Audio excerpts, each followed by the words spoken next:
የዲጂታል አገልግሎቶችን ዛሬ ይፋ ሊያደርግ ነው። የቨርቹዋል ፖስታ ሳጥንና የፖስታ ገበያ ዲጂታል መተግበሪያዎች በይፋ ወደ ስራ መግባታቸውን አበስራለሁ። በጣም አመሰግናለሁ።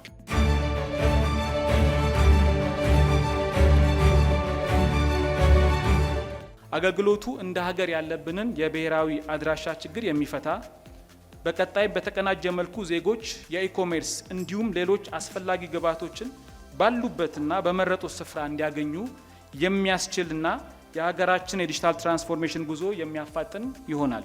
የኢትዮጵያ ፖስታ ያስተዋወቃቸው አገልግሎቶች የቤት ለቤት አገልግሎትን ጨምሮ ደንበኞች በመረጡት አድራሻ መልእክቶችን ያለምንም ተጨማሪ ይኸውም እንዳልከው የቨርቹዋል ፖስታ ሳጥን ወይም ደግሞ ሳጥን አልባ የመልእክት አገልግሎትና የፖስታ ገበያ ወይም ደግሞ የኢኮሜርስ ፕላትፎርምን በመጠቀም ተጠቃሚዎች የሚገበያዩበትን ሁለቱን አገልግሎቶች ነው ያስተዋወቅ ነው።